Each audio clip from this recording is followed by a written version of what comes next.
It was supposed to be the perfect escape, 6 of us, best friends since college, renting a secluded beach house at the edge of the Outer Banks. The rental listing said untouched shoreline and no neighbors for miles. We thought that meant privacy. What it actually meant, ... The house was strange from the beginning. Low wooden stilts, creaky foundation, and an odd smell like seawater mixed with something rotten hung in the air.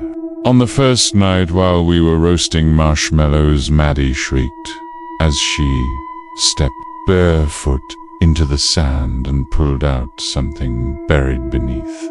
A sharp black object that looked like obsidian. Glass, but it was warm to the touch. That night, we all had the same dream. A low, dragging sound beneath the house. Prot. Something or someone crawling through the sand below the floorboards, whispering gibberish in a voice that sounded too close. The second day, things got weirder. Our phones started acting up. Random videos appeared in our galleries, footage of us sleeping from angles none of us filmed. At sunset, Kyle went to check something under the porch and never came back up. We heard him scream, ran to help, but the sand had turned to sludge, sucking him down. His arms were the last thing we saw before the sand covered his head. We called 911. No signal. When we tried to run, the dunes had shifted. Block. The car was gone. It was like the beach had moved, reshaped, hidden the way out. Back night, someone knocked on the walls from beneath the floor. Slow, intentional, 5 knocks, then silence. By morning, the porch was clean, the sand smooth again like Kyle had never been there. We left everything and ran through the dunes until we found help. But even now, years later, Maddie swears she still hears Kyle's voice whenever she walks barefoot on the beach.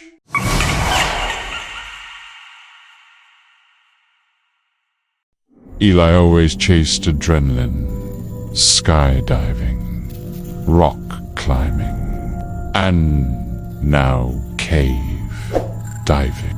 When he picked Devil's Den for our summer trip, I tagged along just to keep an eye on him. The place was surreal, ancient underground springlit by a single shaft of daylight that pierced through a hole in the cavern ceiling.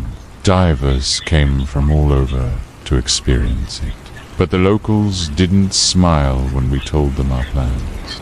One old man muttered, "Watch out for the ones who call from the deep." Eli laughed it off.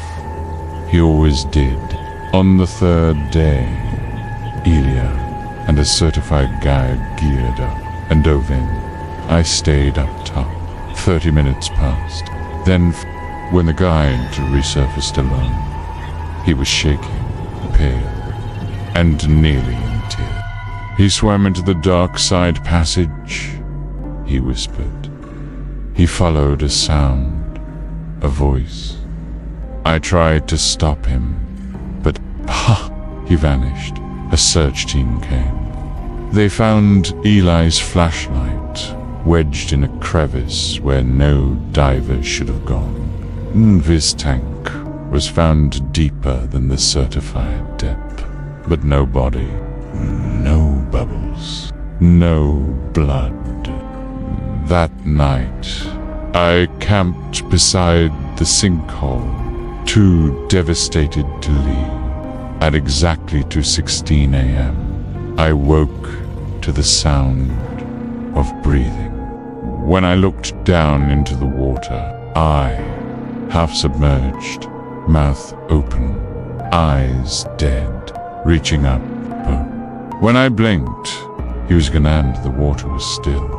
I never told anyone that part. Later, I read that Devil's Den sits atop one of Florida's oldest burial sites. And legends speak of spirit that echo voices of the drowned to lure others down. I still hear Eli's voice in dream, not calling for help, but calling me to join him.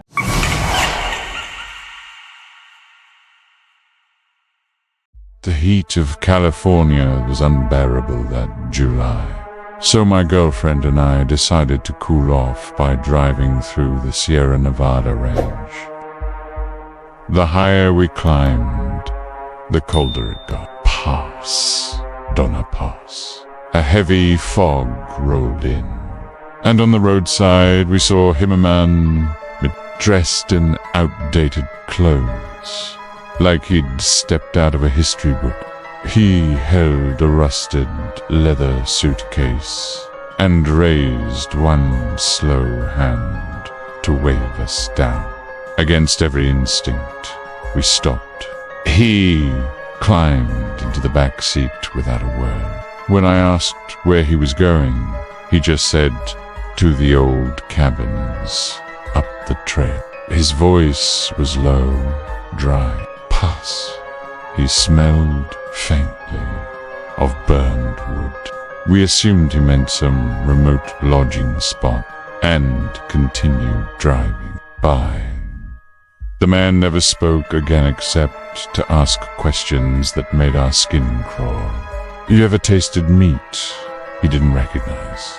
he asked once. Another time, "You think you'd have survived 8?" When we passed the old, boarded-up ranger station, he tapped the window and asked to get out. He didn't say goodbye, just stepped into the fog. As soon as the door closed, our radio turned on by itself, static washing through the speaker, followed by a distorted emergency broadcast. Winter of 1847.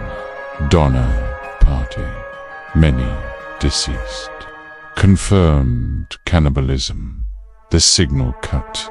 We turned around in horror, but the man was gone. Not just gone erased. No tracks, no fog, no nothing.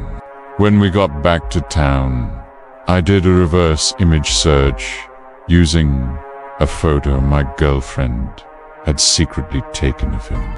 The image matched a black and white photograph, taken in 1846. His name was listed as a member of the Donner Party, believed to have perished during that winter storm. But if he died, who did we pick up?